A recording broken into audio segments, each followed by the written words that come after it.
16th COMESA Business Forum, which is prelude to the 22nd COMESA Heads of State and Government Summit, being held under the theme Economic Integration for a Thriving COMESA Anchored on Green Investment, Value Addition and Tourism. So indeed, it is a beautiful morning, and would like to say we start with remarks, and our first remarks are going to come from the President of the COMESA Business Council. So he'll give us the opening remarks. Ladies and gentlemen, as you may be aware, COMESA has made substantial progress towards the formulation of model laws, frameworks, and protocols in the areas of trade, liberalization and facilitation, transport, energy, ICT, industry and investment, gender and social affairs, amongst others, in its entirety. Suffice to mention that it is also at this gathering that we are expected to hold discussions focusing on the promotion of regional food trade through improved market access, especially for countries with surpluses to countries experiencing shortages. This is a positive sign for the COMESA region, especially in view of the policy of enhancing promotion of regional value chains. This indeed underpins one of the reasons that we are organizing this forum. Honourable Minister, ladies and gentlemen, distinguished participants, to increase intra-COMESA trade, there is need for public-private sector partnership.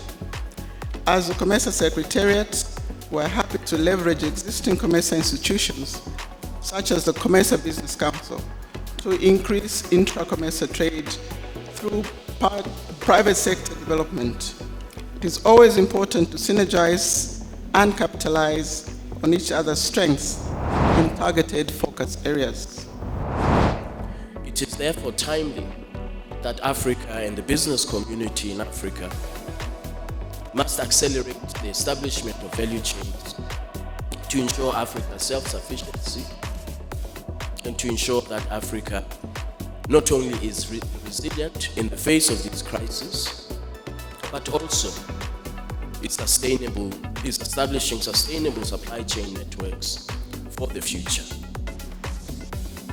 Regional economic communities such as COMESA, SADC, and others are indeed the building blocks of the AFCFTA. An increase by 574% of food intra-Africa trade would significantly release Africa from this burden of food insecurity. Allow me to commend the COMESA Business Council and the business community at large for commitment shown in fostering trade and investment within the region. Our goal as a continent is to overcome barriers that hinder investment and trade within Africa. We cannot accept the persistence of high poverty levels and youth unemployment when our continent is endowed with immense natural resources. Zambia is committed to supporting the economic integration of our region and of Africa as a whole. We are actively promoting the creation of regional value chains in order to support the value addition to our continent's vast resources. Through the intra-Africa free trade and investment arrangements that we have, such as COMESA and the African Continental Free Trade Area, led by His Excellency Wamkele Mene, the benefits of the initiative will not accrue to two countries, but to the COMESA and indeed Africa at large. So linear circular economies as illustrated here. We extract, we produce, we use and we dispose, either on landfills or in the oceans. So circular economy works differently. It reuses, my name is reusing, as you know. It remanufactures, it recycles, repairs, shares. At the end, you preserve resources while reducing the landfills. That's important. So we regenerate natural resources also. The Green Deal, you know it, I guess. An economy that works for the people. We have to have a more sustainable trade agenda. We have a directive on single-use plastic. Very recently, we adopted a deforestation-free regulation, which will have a lot of impact on value chains, on agriculture value chains, on deforestation. We talk later about the critical raw materials. That's another act, very recent. And of course, we want to invest. We want to invest in the world and in Africa to do all that, to implement, to support you in the transition from a linear to a circular economy. The agenda aims at improving competitiveness and deepening the participation of the private sector in regional, continental, and global trade. It is built on four main pillars, namely, enhance the competitiveness of the private sector, improve market access, improve border management and trade facilitation, and enhance participation of the private sector in regional integration. Continental and international trade agreements are the foundations of the agenda.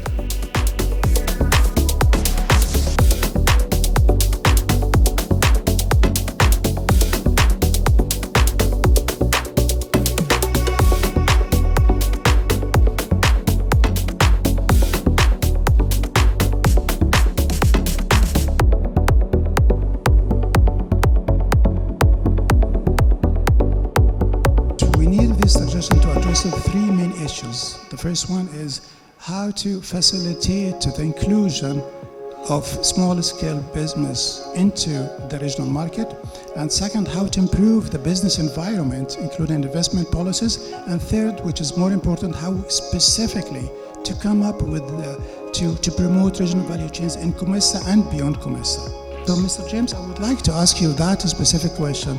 In your point, what are the challenges and barriers that face the private sector to enter the regional market in COMESA? The absence of diversity. We have got a lot of resources in Africa, but we center onto a few areas. So there's a lot of duplication and big vacuums. So we may have to extend restrictions at regional level and not at national level. That will take our public sector, our presidents, to accept that we extend the territory beyond our political boundaries. So we need a uniformity of development of standards that we can aggregate. We need trust. We need regulations that will facilitate that aggregating beyond border. Government should prioritize education at primary, secondary, and tertiary level, so that we have qualified people who can adapt, quickly learn from technologies outside, and be able to accelerate value adding, and thereby meet the standards that are required by the market in the region as well as beyond. Thank you. What exactly that we need to do to ensure compliance with regional and international standards and quality requirements? Many of our countries currently have in place very inward-looking policies that encourage local sourcing. Perhaps it's time to shift the conversation from what's the definition of local, what is the definition of sustainable, where do we have competitive advantage? If we've got about 21 member states in COMESA, do we put all our efforts in one country where there is competitive advantage to make sure they meet the standard to the core, or do we duplicate all efforts to make sure they're supplying everything? Here I would like to pick on the mind of Mrs. Providence on measures that have been taken by COMESA to facilitate the transition from the exporting of raw material to manufactured material. We provide capacity building to our member states to offer tax incentives, streamline regulation, as well as infrastructure support.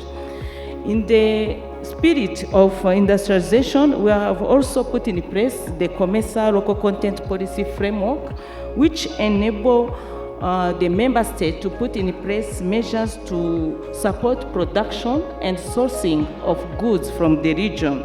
And we believe through the local sourcing program that we are implementing in partnership with COMESA Business Council, we will be able to create a network of small, medium enterprise linked into large corporations such as Coca-Cola, so that they don't have to struggle to go to source the raw material they need outside the region. What exactly that we need to enhance the competitiveness of the private sector? In all that we do beyond what happened previously, we have to take a sustainable and inclusive approach. We cannot afford to leave anyone behind moving towards the attainment of the sustainable development goals. So that really is what we have to do.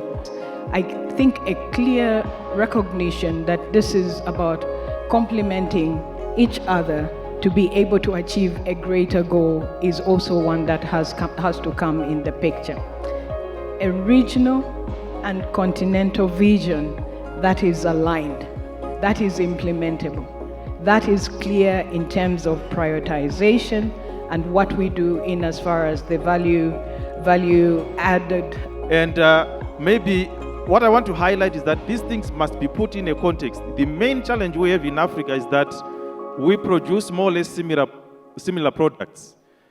There's cotton, there are minerals. So for us to be able to actually industrialize, this is where we need to focus on. We need to focus on establishment of industrial parks or special economic zones. The mechanism you have that is offered for private sector, specifically SMEs in this part of Africa, to operate at a continental as well as a regional level. Our interventions are very much both at the policy and at the business level. Therefore, then we work with what could be intermediaries, meaning financing institutions, that can then be the conduit for those funding instruments. Our newest focus currently is really to look at some of the key elements. So critical raw materials is a focus. What exactly that the private sector needs in COMESA to turn into an exporter and producers of high value add products? Embrace digitalization. Digitalization is the vehicle that will accelerate or help us accelerate industrialization. What exactly that we need to enforce harmonizations of standards in COMESA region? The first step is agreeing on the standards and setting the right standards, and also streamlining them across the different trade blocks. Remove restrictions from sourcing that are not practical. We are implementing right now the digital free trade area, which have the e-trade, e-registration, as well e-logistic, where we aim to digitalize. As we will also make sure we continue on helping micro, small and medium enterprises to boost their competitiveness and internationalize their products.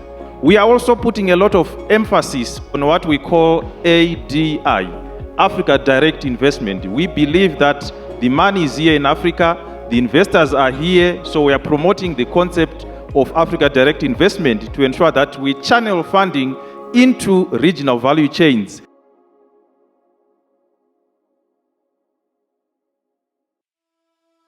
Our vision is by 2031 is to have a climate smart horticultural value chain, which has been talked about here, which should be significant contributor to income growth, inclusive job creation, and improved nutrition throughout the Eastern Africa.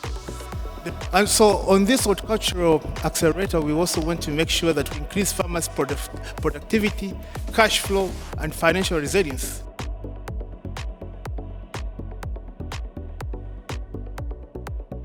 The political stability is very, very important. I think a lot of speakers alluded to that. Zambia prides itself of political stability for many years, from 1964. Let's invest in Zambia. It's the best destination in the COMESA region. Let's grow and feed Africa. Let's produce electric vehicles and mitigate against climate change.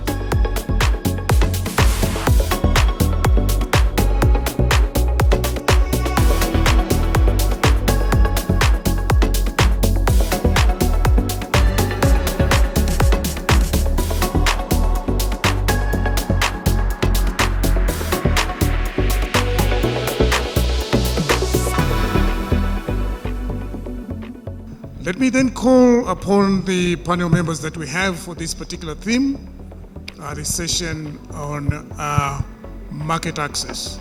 What are the key building blocks that have played a major role in the success story of Panuka Farm? You need to pay attention to exactly what the quality standards they do require. I think the second issue was obviously the quantity. I mean, you can do very well in terms of your quality, but again, do you have the volumes to play at that level? And obviously the third aspect is the issue of consistency. I would actually say most of the financing is actually the killer of most of the enterprises because of this disconnect where you don't understand how to structure financing for enterprises like ours. Standards, I think, is a very critical aspect of it. We still face a situation whereby we have to manufacture products, and then we find that the requirements across the various countries, across many countries, are different. The pre-market approval system is where you have, first of all, you have to get a registration or a certification of your product before you put it into the market. This process it also varies across markets, and it can take you to sometimes up to 2 years to have your product approved or put into the market. How do we ensure the efficiency of agribusiness to enable regional partnerships? We have 3 pillars actually that we're working on to see how we can make it happen. The first pillar is private sector strengthening, including SMEs, women and youth. The second pillar is policy advocacy. How do we have the legislation and the enabling environment for investment in agriculture, agribusiness? The third pillar is really about product development. It's about branding, it's about standardization, it's about having a made in Africa product which is competitive, standardized, harmonized, and actually competitive. With the Africa Business Council, our vision is a competitive, borderless, innovative Africa for trade, investment, and industrialization. This is how we go. This is how we have our food security. It's established by the heads of states decision summit to be the way for the Africa we want. A prosperous, peaceful, integrated Africa driven by the citizens of Africa. We are the citizens of Africa. We have to address those binding constraints in order to make the landscape suitable for the private sector to invest in. That there is huge opportunity coming for the private sector to engage in African agricultural development investment. Just this is to highlight it. And there is also promising funding processes that are going on. Both multilateral and financial institutions and bilateral institutions are ready to finance those things. And I think after this completion, we hope that this initiative will liberate Africa from the shackles we are in now because of our weaknesses in capacity. I thank you. Now, the trick with standards is that we cannot sit in our offices and harmonize them. We have to bring experts and stakeholders from member states. And these experts and stakeholders have to have the will to sacrifice a bit of their time and give us the inputs that we need to actually harmonize those standards. Through supporting financial institutions across the region, and there are a number of leading Zambian banks here as well that we're proud to count as our customer, as TDB. These banks in turn have as their customer either SMEs or farmers as their customer base. And through TDB, we are providing the liquidity, and typically it's hard currency liquidity, that enables them to support their customers, their farmers, and increasing ultimately their capacity to provide finance.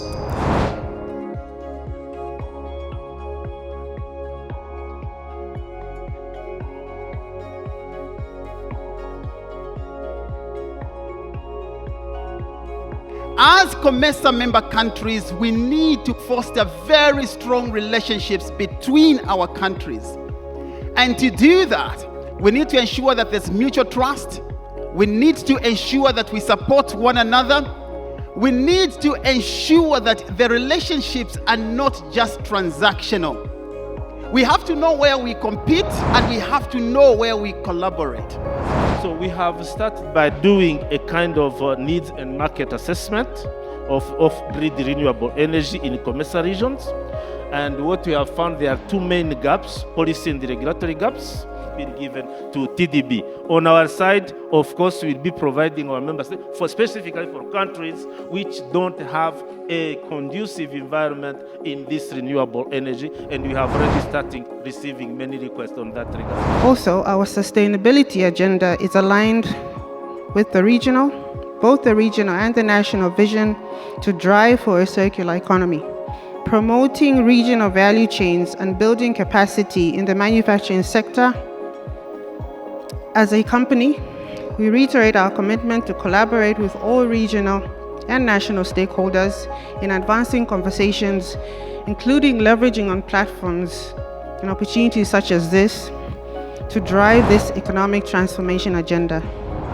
We take cognizance of the progress that continues to be made in the region with regards to the formation of policies and frameworks that are key to supporting the trade of energy, such as the regional harmonization of regulatory frameworks and tools for improved electricity regulation in COMESA, the power trade agreements that we continue to sign as countries, as well as the efforts in developing infrastructure in the region, particularly the Zambia-Tanzania-Kenya interconnector, which will connect the East Africa Power Pool and the Southern African Power Pool.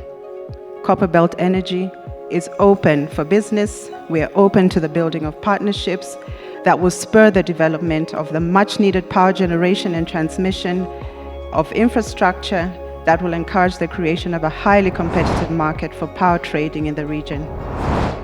It's with the backdrop of the theme of this year's summit that captures the essence of how we must adapt to the present context of economic integration.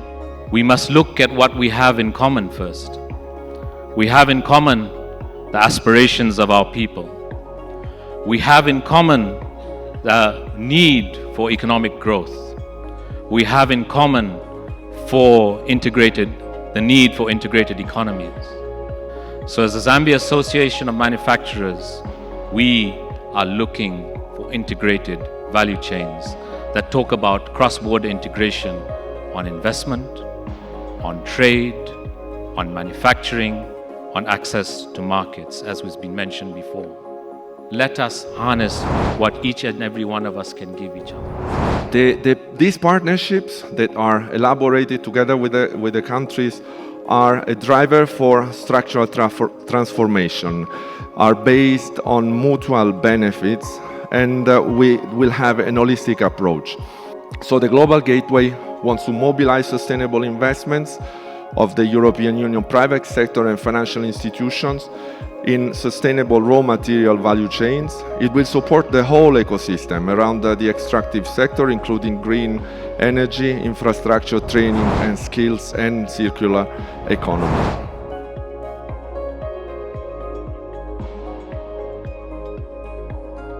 And of course, this roundtable discussion is based around accelerating the recovery of COMESA member states from COVID-19, focusing on green investment, value addition, and tourism. All that natural endowment belongs to each one of us. All 20 million of us own that lake. And so each one of us must be able to access. Each one of us must be able to move from one place to another.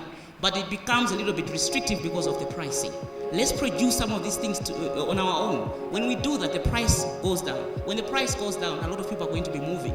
You're making it accessible to your own people. Once you do that, when people see the excitement that has grown, the entire world is going to get the memo. Economic independence and freedom cannot be actualized if we do not work collectively with our neighbors, with our members in the region. Because innovation is something that we really have to depend on to move out of the business as usual activities, but work outside the box and do something differently. We have decided as a government that with an illiterate generation, with an illiterate community, we cannot develop the Zambia that we hope to get. So we have to invest heavily in education. The fact that one of our institutions, which is the COMESA Business Council, is an amalgamation of chambers of commerce of our member states, means we bring our chambers of commerce together so that they can have a common position. What are the issues? What needs harmonizing? So we cannot talk about expanding our markets, productivity, value addition, value chains, if we are not coming from a common position. Through trademark, we are supporting, for instance, the board of Nakonde, so that we can bring in private capital, working with public capital, so that we are able to implement those kind of projects, like ports, rail, and the rest. So PPD is here as a framework to be able to close the financing gap, and I see this as the basis for future, and also to reduce on the burden of government, given the fact that a number of our governments are also burdened when it comes to debt servicing. Thank you. The climatic change who are impacting our economies, especially the small island state. The rise of seawater level is twice than elsewhere and is eroding our coastal beaches. We are experiencing cyclones, severe cyclones, flash flood, droughts, affecting our economies. Innovation and research and development. Research, it's an offshoot of research and development. Innovation is something that is a continuous, I would say it's a journey, not a destination. One should continuously keep innovating, and investment in innovation is another essential credo for any organization. We need to constantly engage with the private sector, with government. Government needs to change a few laws here and there so that we work together, and forex is going to be generated. We are going to increase our productivity, and we are going to be importing as we should. If we resent our own products and embrace those that FAP areas, I can assure you these meetings we are having today, SG and other colleagues, will be just a mere fulfillment of a calendar rather than improving our living standards as Africans. We need to harmonize across countries and amalgamate the chambers of commerce. Zimbabwe's mandate or strategy is to push a private sector-led growth. Au sein des États parties du COMESA, pour faciliter la libre circulation des personnes. Après, si les personnes peuvent circuler librement, peuvent avoir ces taxes, peuvent aussi échanger, il y aura à la suite la circulation des biens et services. We will look at ways to ensure that there is affordable finance. We'll start with a pilot project so that we can just test the market, and we'll work with yourselves and any other entities and create that dialogue so that we can test the market and see how that works. Thank you. Thank you very much.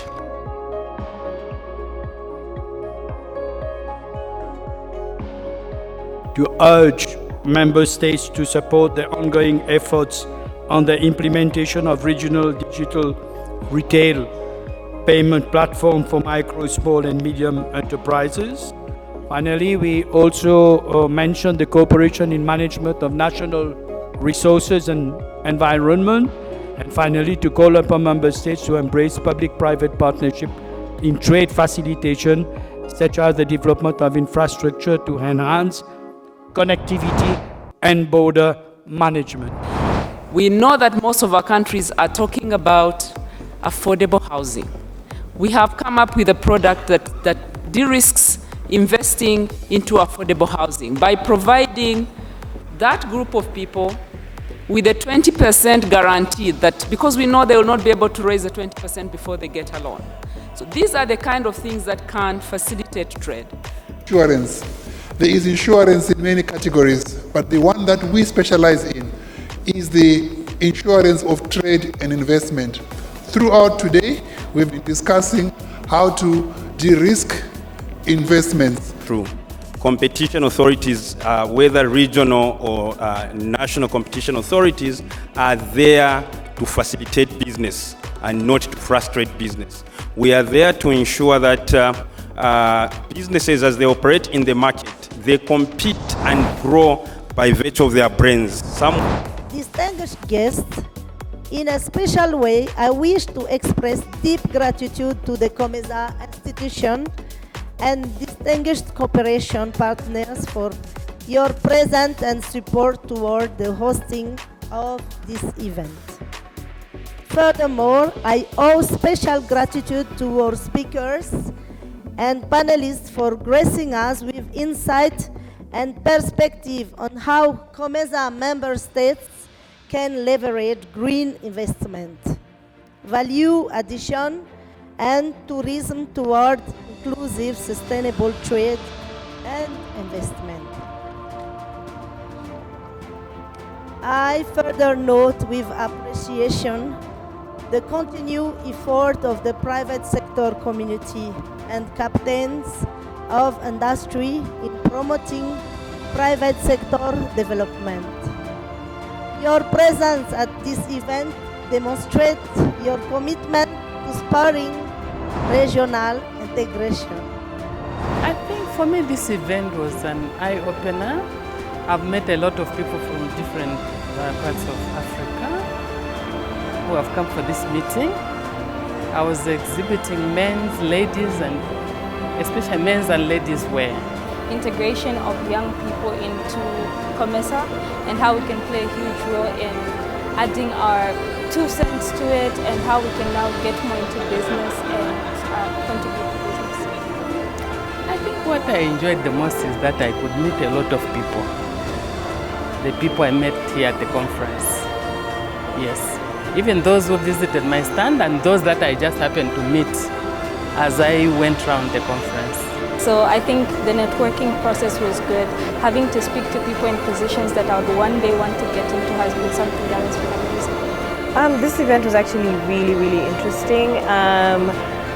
The biggest takeaway was, I think, the conversation around circular economy. I think it's a huge opportunity, especially for young people and small and medium enterprises.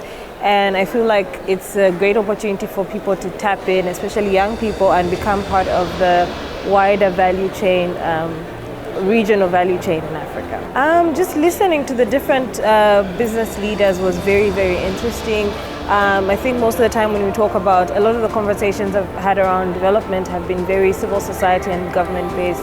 So to see the private sector really come to the table and commit to, advancing development, especially linking all the conversations to sustainable development goals, which is a sector that I work in. I would say the most amazing part of it has been the B2B meetings, because this is the part where we sell Zambia to the various business sector, and the B2G meetings as well.